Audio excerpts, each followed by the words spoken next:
Queridos irmãos e amigos, a paz do Senhor Jesus, está começando mais um programa Escola Bíblica Dominical e hoje no programa iremos estudar a segunda lição deste novo trimestre com o tema A Escolha entre a Porta Estreita e a Porta Larga.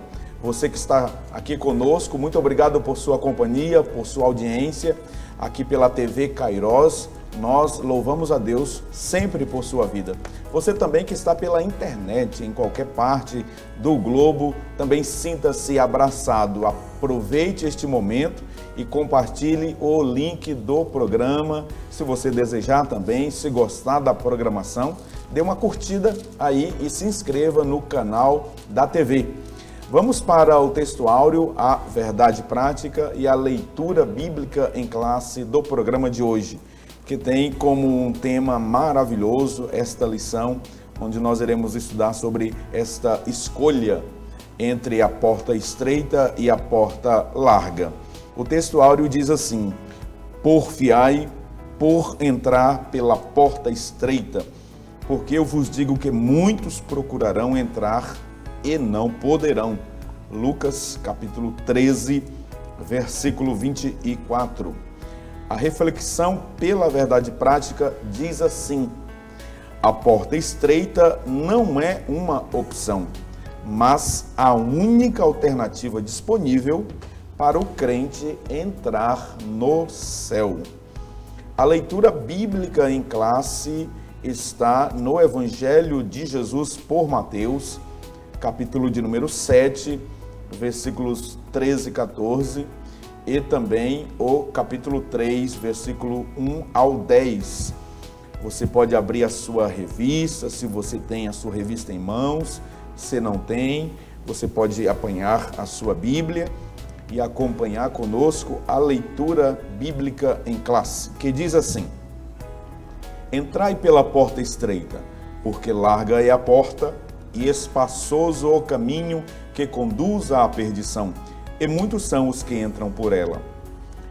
E porque estreita é a porta e apertado o caminho que leva à vida, e poucos há que a encontrem.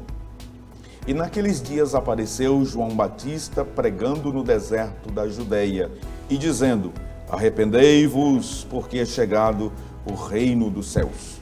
Porque este é o anunciado pelo profeta Isaías, que disse: voz do que clama no deserto, preparai o caminho do Senhor, endireitai as suas veredas. E este João tinha sua veste de pelos de camelo e um cinto de couro em torno de seus lombos, e alimentava-se de gafanhotos e de mel silvestre. Então ia ter com ele Jerusalém, e toda a Judeia, e toda a província adjacente ao Jordão. E eram por ele batizados no rio Jordão, confessando os seus pecados. E vendo ele muitos dos fariseus e dos saduceus que vinham ao seu batismo, dizia-lhes: raça de víboras, quem vos ensinou a fugir da ira futura? Produzi, pois, frutos dignos de arrependimento. E não presumais de vós mesmos, dizendo: temos por pai a Abraão. Porque eu vos digo que, mesmo destas pedras, Deus pode suscitar filhos a Abraão. E também agora está posto o machado à raiz das árvores. Toda árvore, pois, que não produz bom fruto, é cortada e lançada no fogo. Vamos agora à apresentação dos objetivos da lição, que em primeiro lugar nós iremos, nesta lição, no programa de hoje, explicar a analogia da porta estreita e do caminho apertado do ponto de vista bíblico e teológico. Depois, iremos destacar que a decisão pela porta estreita requer uma vida de renúncia e disposição para enfrentar os desafios da caminhada cristã. Depois, nós iremos apontar que a entrada pelo caminho estreito está baseada no arrependimento, confissão de pecados e novo estilo de vida. No primeiro tópico da lição, nós iremos aqui comentar sobre portas e caminhos. Veja, observe que há aqui uma pluralidade, 2 portas e 2 caminhos.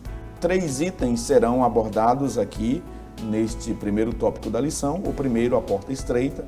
O segundo item, o caminho apertado. E o terceiro subtópico, porta larga e caminho espaçoso.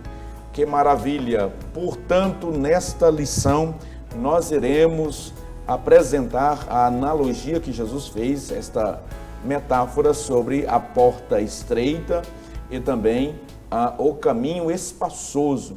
Iremos aqui trabalhar esta lição, onde nos é apresentado pelo comentarista sobre este tema maravilhoso.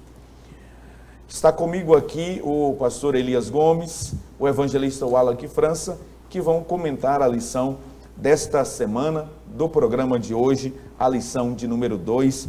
Pastor Elias Gomes, já estamos na segunda lição deste novo trimestre e hoje um tema, pastor Elias, muito interessante, onde o comentarista aborda a escolha entre a porta estreita e a porta larga. Pai do Senhor Jesus, seja bem-vindo, pastor.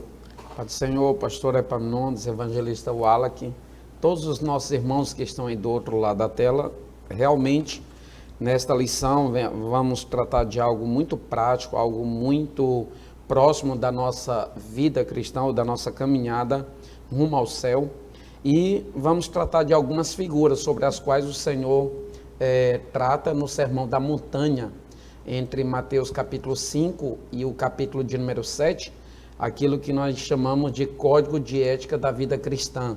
E aqui tem inúmeras lições que certamente edificarão a vida de muitas pessoas que estão aqui ao alcance deste programa, nos acompanhando e, quem sabe, até interagindo no sentido de conceber esta palavra que será ministrada aqui ao longo deste programa. Muito bem. Evangelista Wallace França, para o Senhor Jesus, esse tema, a escolha, né? Aqui, como muito bem colocou na verdade prática o pastor Osiel Gomes, a porta estreita não é uma opção, mas a única alternativa disponível para se chegar ao céu. Mas aqui há, na verdade, 2 caminhos e 2 portas, onde o homem é convidado a entrar por uma destas 2. Perfeito, pastor Epaminondas, pastor Jesus, pastor Elias Gomes. Bem, nossa lição hoje ela trata sobre o aspecto da escolha e a parte gramatical da lição e a parte gráfica da própria lição.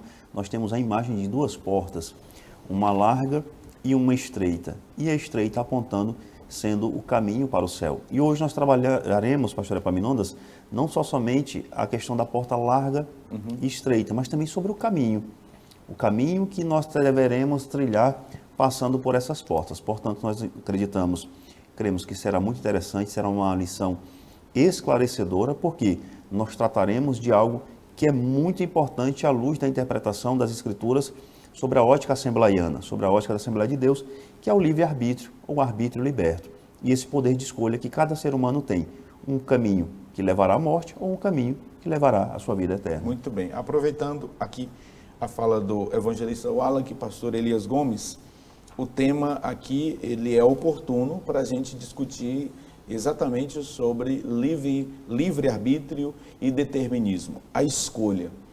Eu gostaria que nós aqui inicialmente, de forma introdutória, falássemos sobre o tema, especialmente focando nesses 2 conceitos, né, existentes dentro da soteriologia, especialmente para nós que temos como confissão de fé a ideia de que o homem ele recebe de Deus uma graça ao ouvir a palavra de Deus, e esta é a graça de Deus para que ele possa agora se posicionar diante de um chamado, recusando a proposta de salvação ou rejeitando. E aí, pastor Elias, essa escolha, ela é exatamente um conceito contrário ao determinismo espiritual ensinado por outra confissão de fé, pastor Elias. Exatamente, pastor Epaminondas, fazendo ênfase novamente que nós somos seres humanos, nós somos feitos à imagem e semelhança do Senhor, e nesse contexto nós somos dotados de uma capacidade de usar aquilo que nós chamamos de livre-arbítrio, né? Ou arbítrio livre, como liberto, como falou o evangelista Wallach. Nós temos esse poder e essa capacidade de escolha, sabemos que isso não é mérito propriamente nosso, isso é fruto da bondade de Deus, e o Senhor mesmo, Ele ativou em nós essa capacidade, que na teologia a gente até chama de graça preveniente, aquela capacidade de escolher ou de optar por onde vai trilhar. E essa capacidade de escolher ou optar por onde trilhar é a reação que a pessoa tem ao chamado divino, se ela vai reagir positivo ou se vai reagir negativamente. O Senhor já evidenciou que há linhas ou confissões de fé por aí nessa linha ou dentro desse campo soteriológico, que diz que o Senhor mesmo, usando-se da sua soberania divina, escolheu por antemão ou de antemão aqueles que deveriam ser salvos segundo a sua ótica e aqueles que, consequentemente, seriam condenados. Nós acreditamos que o homem é salvo pela graça de Deus, o homem não é salvo pelas boas obras que faz, o homem não é salvo pela boa conduta propriamente, isso não é a razão da sua salvação. Todavia, nós acreditamos que o homem tem uma participação no processo da salvação nesse sentido de reagir positivo ou de reagir negativamente, porque é resultado daquilo que o próprio Deus já estabeleceu na vida da pessoa, já estabeleceu na vida do ser humano. Portanto, nós acreditamos assim. E nesse primeiro subtópico, nós vemos que o Senhor ele vem falar de portas.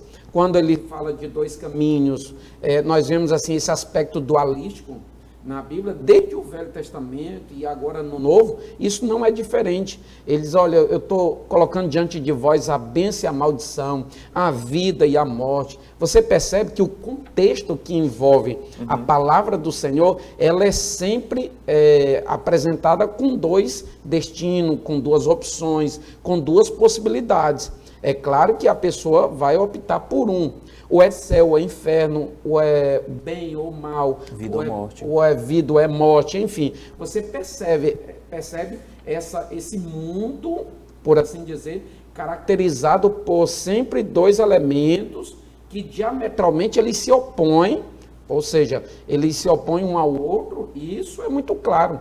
E o Senhor sempre é claro que Ele sugere, Ele orienta, Ele direciona, Ele diz qual será o final de um, qual será o destino do outro. Ele fala tudo isso e sugere qual é o melhor para que o ser humano venha escolher. Mas que Ele, digamos que escolhe, que Ele age por antecipação, para fins da vida da pessoa, tirando ou isentando o homem dessa responsabilidade pessoal, isso aí nós não cremos, e a Bíblia ela é muito clara em dizer que o homem tem sim uma responsabilidade de escolha. Isso foi concedido a ele, e isso é muito claro pelas Escrituras, pela palavra de Deus. Em Deuteronômio, né, no capítulo de número 30, inclusive Deus dá essa sugestão. Eis que eu coloco diante de ti o caminho da vida e o caminho da morte. Aí Deus entra com a sugestão que o pastor Elias muito bem disse, que Deus dá. Escolham a vida para que vivam. Então vejam, está muito claro que o homem, ele não é uma máquina, ele não é um boneco que é manipulado por Deus, onde Deus determina todas as ações dos homens. O homem ele é criado um ser livre e ao ouvir a mensagem de Deus ele pode responder ao chamado de Deus positivamente ou negar aquele chamado, é o que nós chamamos de graça resistível. E aí, evangelista Wallach, dentro ainda dessa metáfora ensinada por Jesus, dessa figura de linguagem, ele fala sobre o caminho apertado. Fale sobre este segundo item aqui da lição. Perfeito, pastor Epaminondas. Quando nós vemos essa interpretação à luz de uma linguagem metafórica, essa comparação de porta e caminho, nós vemos que nós não estamos falando sobre o prisma, o aspecto de um grande julgamento. Se nós olharmos o Evangelho de Jesus segundo João, Jesus ele exprime a expressão eu sou por 7 vezes. Em João, Jesus diz, eu sou o pão da vida, eu sou a luz do mundo, eu sou o caminho, a verdade e a vida, em João 14,6, eu sou a videira verdadeira, eu sou a porta, eu sou o bom pastor, eu sou a ressurreição e a vida. Jesus, ele se auto-intitula aqui o eu sou por 7 vezes. E Jesus se intitula como esse caminho, e esse caminho apertado. E aí cumpre a nós, em apertada síntese, traduzir para os irmãos o que seria esse caminho estreito. Bem, nós começamos dizendo, pastor Elias, que Jesus é o tema central da nossa fé, como nós debatemos na nossa lição anterior. E esse caminho estreito, enfatizado aqui, é um dos princípios fundamentais da nossa fé. Então, quando nós tratamos que Jesus é um caminho, e é o caminho, e ele é estreito, nós estamos falando de um comprometimento total, e nós estamos também falando de renúncia. Um caminho que nós trilharemos, mas que nós deveremos renunciar muitas coisas que nós veremos durante esse caminho. Quando nós vimos em Mateus, no capítulo 6, no versículo 33, o próprio Senhor Jesus nos ensinando a buscarmos, em primeiro lugar, o reino de Deus, a sua justiça. E ele ainda dá uma promessa, nos deixa uma promessa, que todas as outras coisas nos seriam acrescentadas. E esse caminho estreito é o caminho da renúncia, pastor Epaminondas e pastor Elias Gomes. É um caminho de escolha. Escolha de quê sobre o quê? Novamente nós voltamos à palavra escolha. É a escolha da santidade sobre uma indulgência, é a escolha da fé sobre o medo, é a escolha do amor sobre o egoísmo, é a escolha da santidade do que é santo em detrimento do que é profano. Então essas escolhas nos remetem a esse caminho. Mas é esse caminho que nós vamos abdicar de muitas coisas mundanas, mas é esse caminho estreito que nos levará rumo ao céu, rumo à vida e rumo à eternidade. Portanto, aqui, em mais uma situação, nós vemos Jesus dizendo que ele é a porta estreita, mas também que ele é o caminho e também um caminho estreito. Pastor Elias Gomes, sobre a porta larga e o caminho espaçoso. Essa figura de linguagem, nós podemos interpretá-la, nós podemos dizer que ela significa uma vida sem compromisso com os valores éticos, morais, sem o código de ética cristã estabelecido pelo próprio Senhor. Nós podemos afirmar isso? Com certeza, pastor Epaminondas. O que nós percebemos é que existem, digamos, pelo menos 2 grupos aqui de elementos que se opõem, né? Nós vemos o Senhor falando aqui numa linguagem figurada, como já falou o evangelista Wallace, e o Senhor ele gostava muito disso, de apresentar as coisas espirituais, as coisas invisíveis, por meio das coisas visíveis, por meio das coisas materiais, por meio daquilo que já era do convívio das pessoas. Era a pedagogia de Jesus transformadora, né? Exatamente, aquilo que nós chamamos de alegoria, às vezes, ou de comparação, enfim, de parábola. E nós vemos que Jesus se utiliza aqui de conjuntos de elementos. Ele fala da porta, ele fala do caminho e fala também, de alguma forma, do destino final. Sim. A porta larga está diretamente associada ao caminho espaçoso e também a uma consequência de morte, ou a uma vida eterna sem Deus.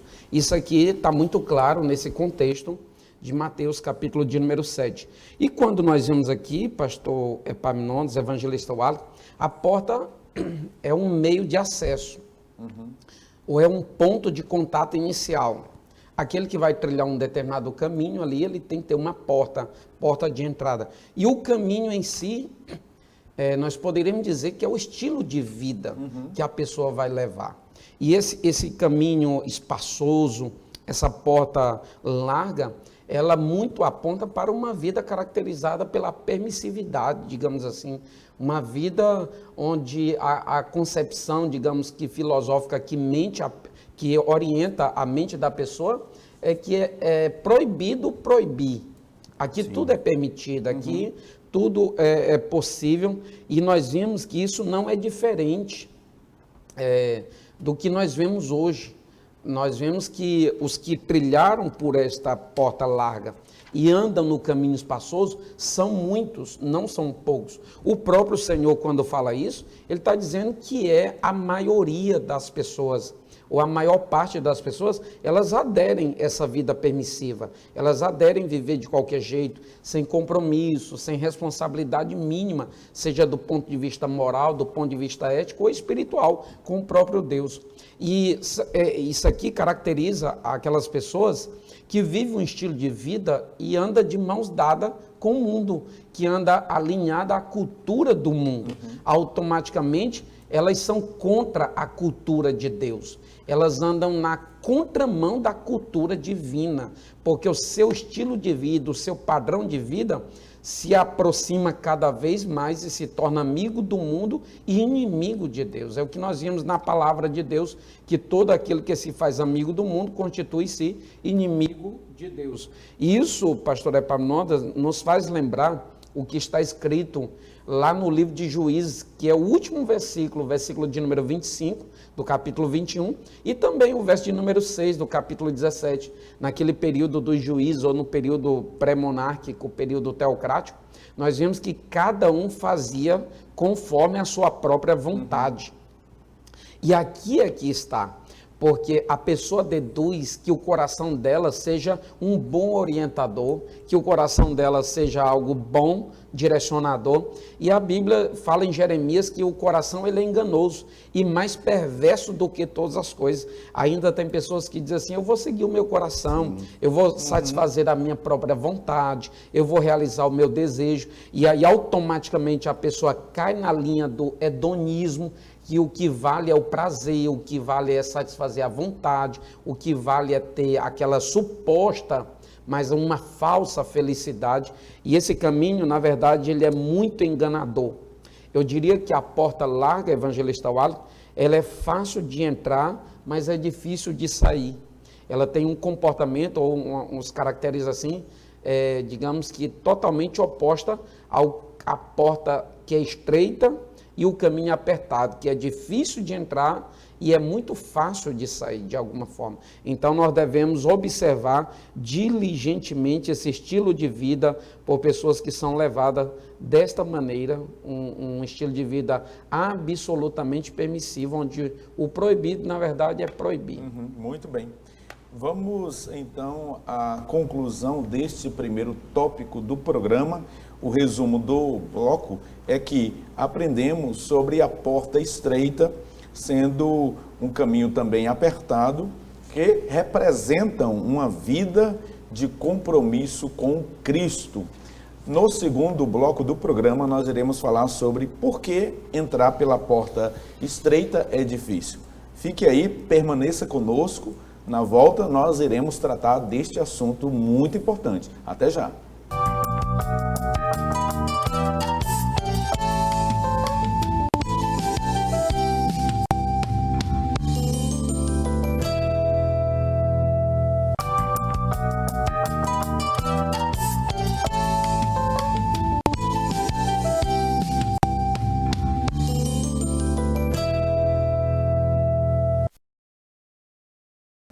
Estamos de volta com o programa Escola Bíblica Dominical, estudando hoje a segunda lição deste novo trimestre, a carreira que nos está proposta. Hoje, estudando sobre a escolha entre a porta estreita e a porta larga. Vamos para o resumo deste segundo tópico da lição, onde o assunto agora é: por que entrar pela porta estreita é difícil? Iremos aqui comentar sobre esta temática. Nós temos 3 subtópicos para apresentar a vocês, a nossa audiência. O primeiro é uma porta aberta, porém difícil. Depois iremos falar sobre as oportunidades da porta larga, que são atraentes, muito atraentes. E por fim, iremos falar sobre as razões das exigências que são estabelecidas pelo nosso Senhor. E aqui eu quero começar com o evangelista Wallace França, para que comentemos sobre por que entrar pela porta estreita, né, evangelista Wallace, é difícil. E aí nós temos uma porta aberta, a porta está aberta, porém difícil. Ela é difícil. Pastor Epaminondas, pastor Elias Gomes, nós somos seres humanos e os seres humanos naturalmente eles se relacionam. E eles se relacionam num mundo onde existem relações políticas, comerciais, sociais, relações econômicas, mas há algo muito relevante que são as relações culturais. E atualmente, nós estudamos na lição passada, atualmente nós vemos enfrentando um bombardeamento dessas culturas e contraculturas. Quando nós analisamos que é difícil entrar por essa porta, nós estamos dizendo que para o cristão é difícil passar por essa porta e é difícil permanecer pelo caminho. E por que é difícil manter-se nesse paradigma de uma porta estreita e de um caminho estreito? Porque nós estamos falando de uma porta de renúncia, nós estamos falando de uma porta de autonegação, abandono do egoísmo, abandono do hedonismo, como o pastor Elias falou, abandono do mundanismo, da imoralidade. Essa porta é difícil porque nós estamos tratando de sacrifícios pessoais.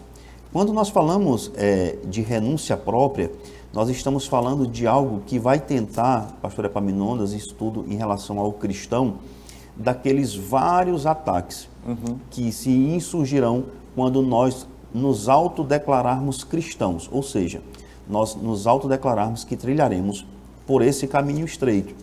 Isso se dá pelo fato de que hoje a maioria dos ensinos seculares, eles não estarem de acordo com o panorâmica bíblico, com a nossa regra de de fé, de prática e de ação, e vão de encontro ao nosso contrato social do cristão, que nós lemos em Mateus 5, 6 e 7. Então, quando nós analisarmos sobre entrar por essa porta estreita é difícil, nós não estamos lançando um desafio. Pelo contrário, nós estamos fazendo um convite. Por quê? Porque nós convidamos para trilharmos por esse caminho estreito, porque nós temos fé e por fé nós alcançamos esse resultado. Qual é o resultado de trilharmos por esse caminho estreito? É a vida eterna, é a nossa salvação, é a glória futura, é o que o autor diz na sua revista, essa glória progressiva e indizível que está em Mateus 16, em Romanos 6,6, em Gálatas 5,24. Então, é uma porta difícil para trilharmos, para entrarmos, é um caminho difícil para trilharmos, mas, sobretudo, nós temos uma certeza, e a certeza de uma grande vitória. Nós estamos falando, pastor Epaminondas, de algo que é intrínseco e extrínseco. Nós estamos falando de algo interno e de algo externo. É difícil nós combatermos a nossa natureza carnal, mas também é difícil nós combatermos as influências culturais que são externas e que saciarão também essa nossa natureza carnal. Então, é uma briga diária, é uma luta diária, é autonegar-se a si mesmo, é o nós vivermos o que está escrito em Mateus 16, 24, quando Jesus diz aos discípulos, se alguém quiser vir após mim, renuncie-se a si mesmo, tome sobre si a sua cruz e siga-me. Então, portanto, é um caminho estreito, difícil, mas não impossível para o cristão trilhar. Me lembrei muito agora do jovem rico, de Mateus capítulo 19, Marcos 10 e Lucas capítulo 18. Aquele moço, ele era jovem, rico, se aproximou de Jesus e disse, bom mestre, que farei eu para herdar a vida eterna? A pergunta dele já é equivocada. Ele disse, o que eu tenho que fazer? Não é o que nós temos que fazer, é o que ele já fez. Né? Nós não precisamos, a bem da verdade, fazer nada, porque Jesus já fez. E aí Jesus disse, conhece os mandamentos, obedece os mandamentos. Não adulterarás, não furtarás, não dirás falso testemunho, não matarás. E aí ele vai dizendo, elencando ali pelo menos os 10 mandamentos, pelo menos as partes mais importantes. Aí ele respondeu dizendo, eu tenho feito isso desde a minha mocidade, eu sou educado na lei pelos meus pais, eu sou religioso. Aí Jesus disse, uma coisa está te faltando, vai, vende tudo que tens, dá aos pobres e terás um tesouro no céu. A Bíblia diz que aquele jovem, ouvindo esta palavra, ele saiu muito triste da presença de Jesus, porque ele tinha muitas propriedades. E é uma das, talvez, a única pessoa que se aproximou de Jesus e saiu pior do que quando chegou. E aí Jesus diz assim, pastor Elias, no versículo 23 de Mateus 19, disse então Jesus aos seus discípulos, em verdade vos digo, que é difícil entrar no reino dos céus. E aí os discípulos ficaram até se questionando, se perguntando, sendo assim, quem é que pode ser salvo? Porque é exatamente isso que o evangelista Wallace acabou de colocar. As pessoas, elas vêm carregadas de fardos, né, com pesos, e esses fardos, muitos, eles não querem abandonar, eles não querem deixar, eles não querem abrir mão, porque a porta é estreita, porque o caminho é estreito. E aí, pastor Elias, as oportunidades da porta larga é que são mais atraentes do que as oportunidades de quem entra pela porta estreita, né? Porque os estímulos são muito maiores, não é? Os incentivos a partir da carne, do mundo e também do próprio tentador são muitos, e as oportunidades são muito maiores. Mas aí, pastor Elias, para chegar à Nova Jerusalém, para entrar pelas portas da Nova Jerusalém, só tem uma porta e só tem um caminho, não é, pastor Elias? Com certeza, pastor Epaminondas. Quando nós observamos o aspecto atrativo dessa porta larga, nós devemos observar que em cada pessoa, em cada um de nós, tem dois homens. Tem um homem com uma natureza carnal e tem um homem com uma natureza espiritual. O problema é quando a natureza carnal, ela prevalece, né, em detrimento da natureza espiritual. Aí o problema está feito, porque essa natureza carnal, ela vive com fome, ela vive com sede. E o que supre a sua sede, o que supre a sua fome, aparentemente, claro, se trata de um campo tomado pela ilusão, por assim dizer. O que supre as suas necessidades, assim, nesse campo espiritual, é o pecado. O pecado, portanto, a carne gosta, o pecado se sacia muito bem, o pecado se deleita. E a porta larga, ela oferece justamente aquilo que a sua vida está clamando, ou por aquilo que a sua vida está clamando. Então, se diante de uma tentação, a pessoa está passando por um determinado problema, uma determinada situação, digamos que severa, estreita, então o diabo ele vai procurar, que ele é o chamado de tentador, ele vai procurar oferecer ou fazer com que seja oferecido para o homem justamente aquilo do qual a sua alma, ou o seu corpo, ou a sua vida, digamos que carnal, está precisando, por assim dizer, precisando na ótica carnal. Isso é muito perigoso, porque trilhar por esse caminho tem uma aparência de prazer imediato, tem o imediatismo no alívio disso, daquilo, de sofrimento e etc. Digamos que é atender a si em vez de negar a si. É atender o seu auto-pedido em vez de negar. Jesus disse assim, que todo aquele que quiser vir após mim, renuncie-se a si mesmo. Tome a sua cruz e siga-me. Renunciar a si mesmo é terrível. É dizer não para si. É voltar contra a sua própria vontade. Isso não é fácil, isso precisa-se de um exercício espiritual contínuo, através do Espírito Santo de Deus na vida da pessoa, para que o homem espiritual, digamos que venha prevalecer e suplantar essa vontade, ou a vontade desse homem carnal. E o que nós vemos hoje por aí afora é justamente isso. As pessoas, elas não atentam para exercitarem-se espiritualmente, e aí nessa corrida da vida espiritual, o homem carnal acaba que prevalecendo. E a destruição, ela é absolutamente certa, porque isso não deixa de ser um campo de semeadura, onde o que você planta está diretamente vinculado àquilo que você vai colher. Aquilo que o Senhor falou lá em Gálatas capítulo 6, verso 7, se o homem plantar da carne ele vai colher. Se plantar do Espírito, no Espírito ele vai colher a vida eterna.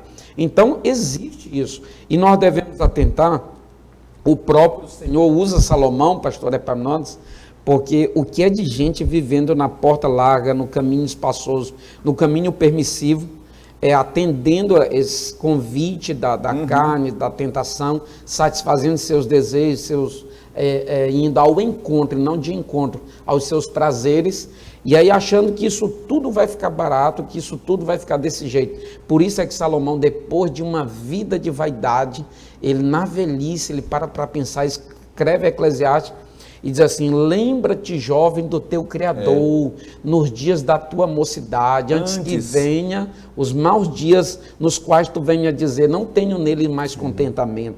Então Salomão estava dizendo, olha que o fim vai vir, o fim chegará. E ele escreve em Eclesiastes, no capítulo de número 12, por sinal é o último, nos 2 últimos versículos, ele diz assim, pastor Epaminondas, evangelista, o Alec dizendo, de tudo que se tem ouvido, o fim é: teme a Deus, guarda os seus mandamentos, porque este é o dever de todo homem. Porque Deus há de trazer a juízo toda obra e até tudo que está encoberto, quer seja bom, quer seja mal. Então, existem essa correspondência dos 3 elementos. Tem a porta, é o ponto de contato inicial, que é convidativo, que é atraente, que é sedutor, mas tem um caminho, que é o estilo de vida, mas por fim, com certeza, tem a colheita, porque tudo que o homem plantar, isso também ceifará. Muito bem. Evangelista Wallach, o terceiro subtópico fala sobre as razões das exigências para se entrar pela porta estreita, né? Existem aqui razões. E essas exigências são condições, né, que Deus estabelece, são obrigações, são requisitos. A pessoa ela não pode querer achar que da forma como ela veio do mundo, ela vai permanecer. Jesus disse, vinde a mim todos os que estáis cansados e oprimidos, e eu vos aliviarei. Vinde a mim como estáis, sim, mas não é para permanecer. A necessidade de se adequar para que entre na porta, nessa porta estreita. Fale aí sobre essas exigências de Deus, porque muitas pessoas ainda estão equivocadas, achando que essa jornada, né, esse caminho é de qualquer jeito, a pessoa pode viver da maneira que quiser. Perfeito, pastor Epaminondas. Quando nós começamos a estudar esse texto hoje, nós percebemos, nós falamos sobre uma análise de uma metáfora de porta e de caminho. Nós temos como um subsídio teológico na nossa lição uma comparação da cidade antiga. Então, muito possivelmente, Jesus estava utilizando aquela parábola, aquela alegoria, aquela figura de linguagem para fazer uma grande comparação. As portas das cidades antigas, que eram muradas, as portas refletiam a maior fragilidade do muro daquela cidade. E aquela porta ela não ficava aberta por todo o dia. Durante a noite, abria-se uma porta muito estreita para passagem de viajantes. Mas até aqueles mesmos viajantes que chegavam depois do horário, eles eram tributados. Eles tinham que recolher o seu tributo, o seu imposto, tinham que passar por uma fiscalização. Isso lembra de obrigações, não é? Das suas obrigações. E não só a porta que ele tinha que passar era uma portinha menor, uma porta mais estreita, mas o caminho que ele trilhava até chegar ao pátio da cidade também era um caminho mais estreito. E nós estamos tratando sobre isso para quê? Para esclarecer exemplarmente, o que Jesus, os ensinamentos que João traz na sua primeira carta, de João, no capítulo 5, no versículo 19, que ele diz que nós sabemos que esse mundo jaz no maligno. Então, quando nós vimos que esse mundo jaz no maligno, nós temos que adotar regras éticas, morais, condutas de obrigações que a própria palavra de Deus nos traz. Na lição passada, nós falamos de novo nascimento, de pessoas renascidas, pessoas que renasceram espiritualmente. Esse padrão que nós estamos tratando pode ser um padrão à luz daqueles que nos assistem, um padrão difícil, mas é um padrão de exigência para quem quer caminhar com Cristo. Vinde a mim como estáis, mas não permaneceis como estáis. Então, a palavra de Deus, pastor Epaminondas, nós temos debatido durante vários semestres, que uma das características que Deus mais reivindica de si próprio é a santidade. Não tem como nós querermos andar com Deus fora dessa santidade. Então, quando nós vemos que esse caminho, essa porta estreita, ele tem várias exigências, nós não estamos dizendo que nós estamos dificultando a entrada do cristão no céu. Não, não é isso. É porque o nosso Deus, o Deus que nós servimos, é um Deus reto, santo, justo, equilibrado, e que, para que nós trilhemos esse caminho, é necessário que nós adotemos essa postura. Postura de quê? De exigência. Exigência de quê? Abnegação da vida mundana. É necessário que nós nos tornemos seres espirituais. E para nós sermos seres espirituais, é necessário que nós sejamos regenerados, é necessário que nós sejamos nascidos de novo. O pastor Elias falou agora há pouco sobre isso. E ele falou sobre o aspecto próprio da regeneração, que é você voltar para si próprio, negar a si próprio. E regenerar significa isso, voltar atrás, dar aquele passo atrás e remodelar, reformular o seu caráter, reformular o seu modo de pensar. Lutar contra a sua própria carne não é fácil, mas é um padrão que o próprio Senhor nos exige. Como o Senhor bem disse, Jesus já pagou no seu sacrifício na cruz do Calvário. Agora a nós cabe o quê? A nós seguirmos esse padrão nessa jornada rumo ao céu. E a grande diferença entre nós e os que estão no caminho largo é aquilo que nós aprendemos na lição anterior. Aqui nós temos 3 companheiros maravilhosos, o Pai, o Filho e o Espírito Santo, que nos ajuda nesta caminhada a vivermos conforme as exigências e as condições estabelecidas na palavra de Deus. Nós iremos para mais um intervalo e vamos apresentar o resumo deste segundo tópico. O resumo é o seguinte: seguir pelo caminho apertado requer uma disposição em seguir na contramão da maioria. Nós iremos para um breve intervalo, voltaremos daqui a pouquinho para o último bloco do programa. Portanto, não saia daí, é rapidinho.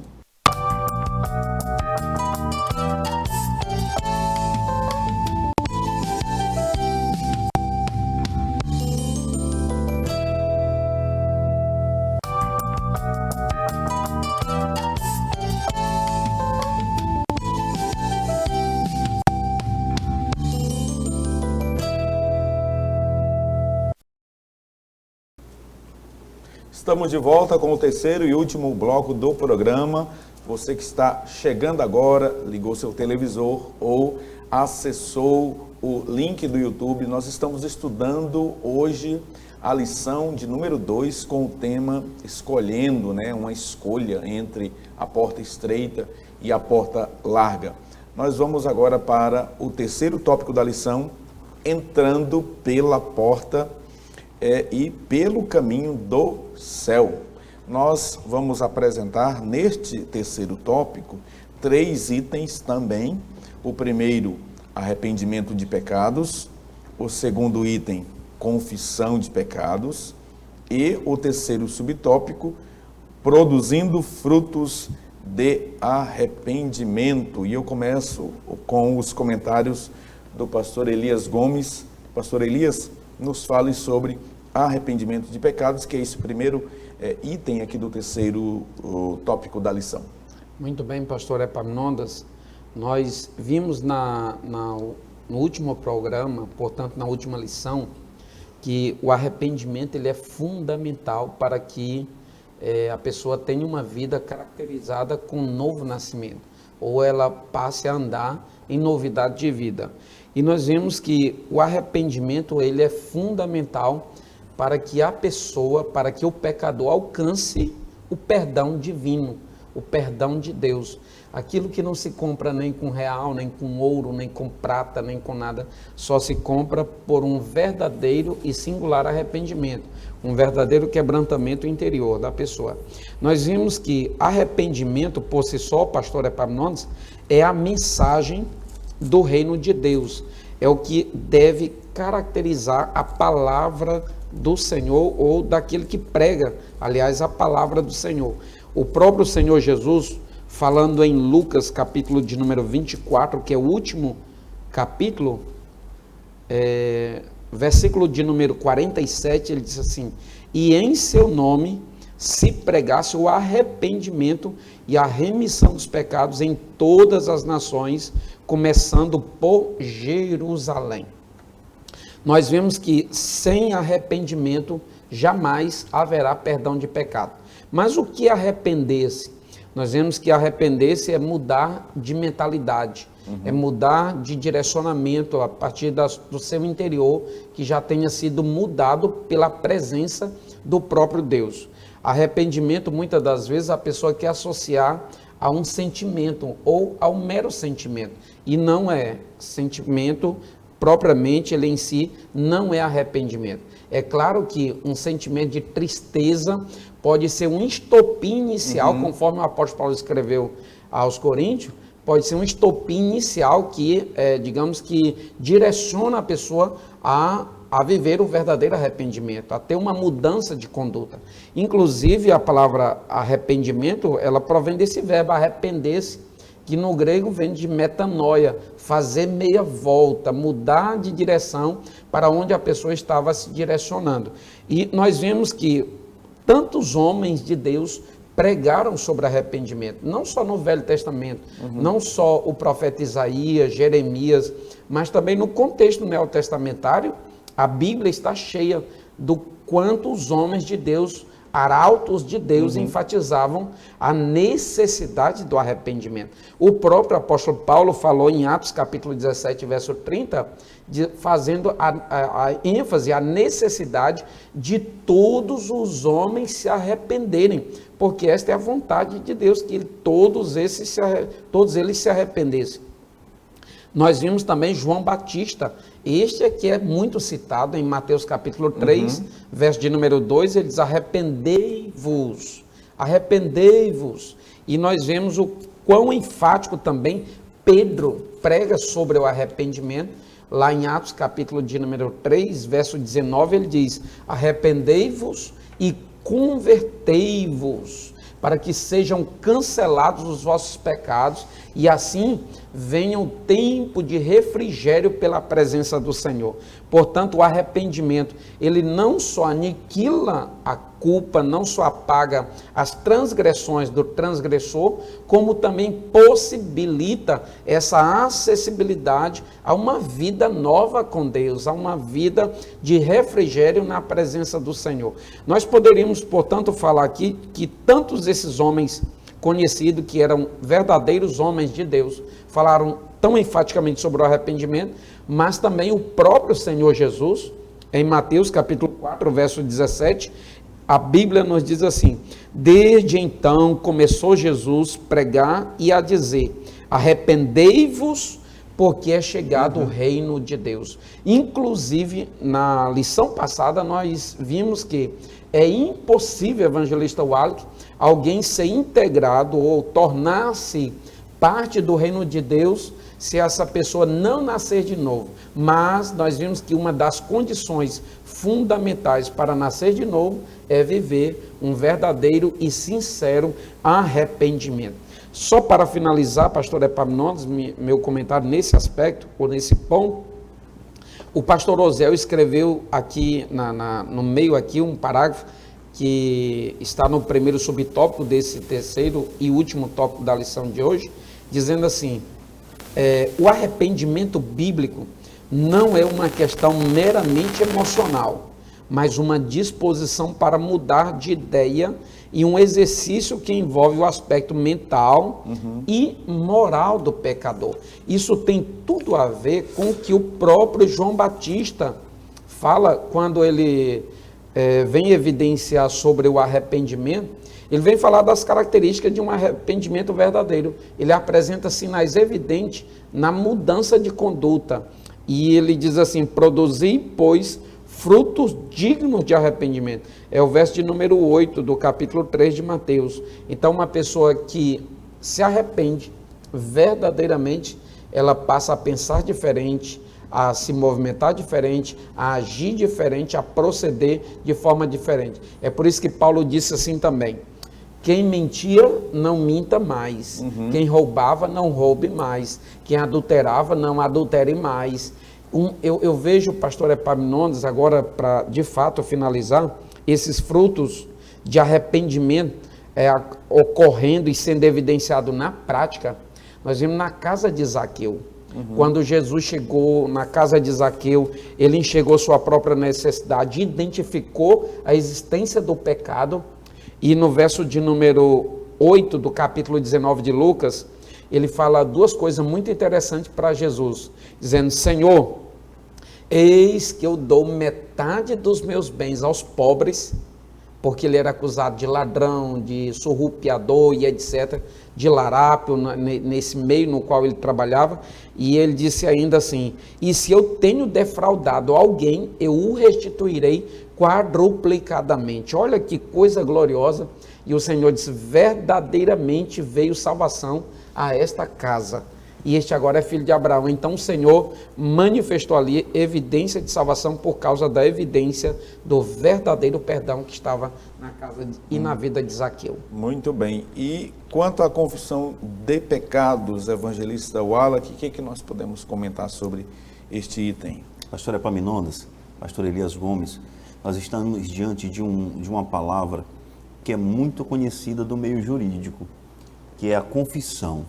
A confissão de um crime, a confissão de uma dívida. Mas em se tratando de um crime, pastor Epaminondas, uma confissão ela é conhecida como uma atenuante genérica de uma pena.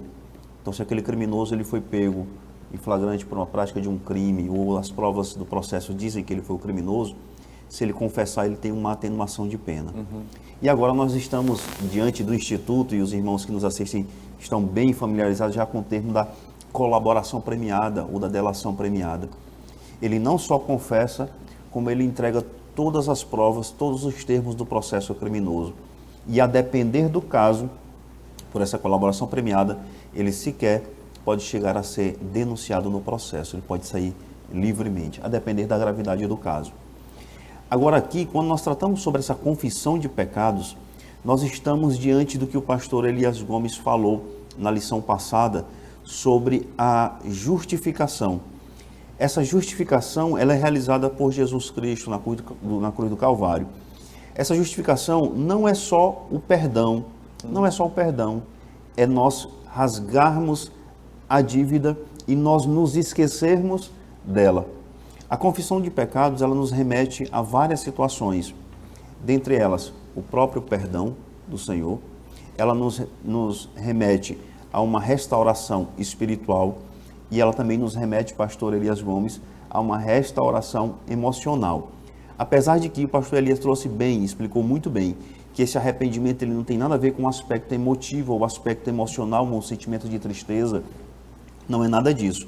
Mas nós estamos falando que a confissão de pecados, ela é bíblica, ela vem desde o Antigo Testamento, quando nós olhamos a prática em Números no capítulo 5, no versículo 7, quando fala do dia da expiação, ou Yom Kippur, ou Shabat Shabbaton, nós estamos tratando de uma confissão de pecados nacional. Mas agora, no período do Novo Testamento, nós estamos falando sobre uma confissão de pecados de forma pessoal, como o pastor Osiel Gomes traz para nós aqui.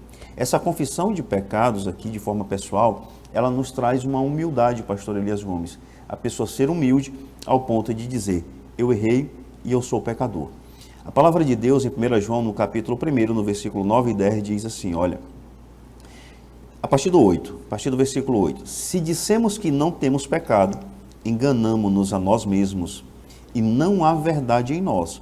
Se confessarmos os nossos pecados, Ele é fiel e justo para nos perdoar os pecados e nos purificar de toda injustiça. Se dissermos que não pecamos, fazemo-lo mentiroso e a sua palavra não está em nós. A contrário senso, se nós confessamos, a palavra de Deus está em nós, nós nos fazemos justos não por mérito nosso, mas pelo sacrifício de Jesus Cristo na cruz do Calvário. Portanto, nós cremos, nós acreditamos que essa confissão de pecados aqui, ela é bíblica e ela deve ser uma prática. Por quê? Quando se faz isso, se livra da culpa, se livra do medo, se livra do desespero e tira aquele peso que o cristão, porventura, possa ter em suas costas. Muito bem. Pastor Elias, para a gente concluir a lição, quanto ao terceiro item, né, que é produzindo frutos de arrependimento. Esses frutos de arrependimentos aqui, eles têm a ver com o novo nascimento, né? Que é a nova maneira de pensar, de agir, a nova conduta da pessoa, que o profeta João Batista está aqui conclamando, aqui os ouvintes dele ali, que eram a multidão, estavam ali sacerdotes, escribas, fariseus, estavam ali publicanos e também soldados romanos. Todas as classes da sociedade estavam sendo convocadas pelo próprio Senhor, pela boca de João Batista, a se arrependerem, confessarem e a produzirem frutos dignos de arrependimento. Exatamente, pastor Epaminondas. Inclusive, nós já falamos aqui, inicialmente, que esse arrependimento, quando ele é legítimo, ele tem sinais, e sinais consistentes. Sinais externos. Sinais externos, sinais que o próprio mundo, ou as próprias pessoas com as quais aquela pessoa que se diz arrependida, com as quais ele se relaciona, elas verão e elas mesmas darão testemunho, elas mesmas contemplarão assim essa mudança. E esse é o desejo do Senhor, que a pessoa não peque mais, que a pessoa mude de vida, que a pessoa mude de concepção. Nós vemos o Senhor falando para não pecar mais, para não, ou seja, automaticamente ele estava dizendo para mudar de vida, quando apanharam aquela mulher em pleno ato de adultério, João capítulo 8, e levará à presença dele, aquela situação ela se desfecha na seguinte fala de Jesus: nenhum dos teus acusadores te condenou? Eu também não. Vai e não peques mais. Então, o Senhor estava, de alguma forma, falando para aquela mulher, fazer com que valesse ali e o arrependimento se tornasse legítimo. A decisão se tornasse legítima. Então, o Senhor quer, na verdade, isso. E que, quando o homem nasce de novo, quando o homem está na presença de Deus, e ele se diz assim: eu fui mudado, eu fui transformado, porque a Bíblia diz assim, que se alguém está em Cristo, nova criatura, e as coisas velhas já passaram e tudo se fez novo, então ele não pode continuar vestido nas vestes do velho homem, não. Ele tem que se revestir agora do novo homem. Ele tem que ter uma nova roupagem, uma nova conduta, que é reflexo de uma mudança no seu interior. Por isso, o pastor Epaminondas, evangelista Wallace, eu faço até questão de ler aqui um texto, pastor Epaminondas, no capítulo de número 3 de Colossenses. O texto nos diz assim, no verso de número 8: mas agora despojai-vos também de tudo, da ira, da cólera, da malícia, da maledicência e das palavras torpes da vossa boca. Não mintais uns aos outros, pois que já vos despistes.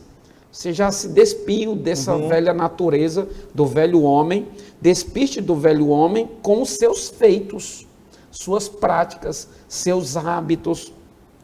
E aí no verso de número 12, ele diz assim, aliás, no verso de número 10, e vos vestistes do novo, que se renova para o conhecimento, segundo a imagem daquele que o criou, onde não há grego, nem judeu, nem da circuncisão, nem da incircuncisão, nem bárbaro, nem cita, e etc. Ele vem falando aqui. Aí, o verso de número 12, a parte A do texto é assim: revesti-vos, pois, como eleitos de Deus, santos e amados. Portanto, essa nova conduta, esse novo hábito de vida, esse novo estilo de vida, é uma prova cabal de que a pessoa verdadeiramente se arrependeu e se arrependeu de forma legítima. Muito bem, que maravilha. Assim nós chegamos ao final de mais um programa e podemos então resumir este terceiro tópico com as seguintes palavras: o verdadeiro encontro com Jesus produz no crente frutos dignos de arrependimento. Muito obrigado por sua companhia, por sua audiência aqui conosco. Esta lição ela será ministrada presencialmente no dia 14 de abril, portanto um domingo, e nós sempre aqui incentivamos você a ir na Escola Bíblica Dominical presencialmente, com o seu professor, com a sua professora, tá bom? Lá na sua congregação, tendo comunhão uns com os outros. Deus te abençoe. continue assistindo a programação da TV Kairos e nós esperamos por você aqui no próximo programa, na próxima semana. Agradecendo a Deus também pela vida da produção, na pessoa do Albert Júnior e dos comentaristas, pastor Elias Gomes, evangelista Wallace França, e agradecimento especial ao nosso pastor Salles, que sempre está nos dando condições totais e incentivando-nos a realizarmos este programa. Portanto, Deus te abençoe. Até a próxima semana, querendo Deus. Vou pedir ao Wallace que encerre o programa com oração. Vamos orar. Senhor meu Deus, nosso Pai, nós te louvamos, enaltecemos o teu santo nome, nós te agradecemos por esta programação, onde nós ministramos a tua santa e poderosa palavra. Nós te agradecemos pela vida do pastor Epaminondas Fonseca, pela vida do pastor Elias Gomes, pela minha vida, Senhor, que falo contigo neste momento. Nós te agradecemos pela vida do nosso pastor presidente, pastor Salles Batista, a quem o Senhor tem confiado esse projeto, Senhor, projeto da Escola Bíblica Dominical, de edificação dos crentes e o levar da tua palavra a todas essas pessoas que nos assistem e nos ouvem pelo canal da TV Kairos 7.1. Nós te louvamos e te agradecemos em o nome de Jesus.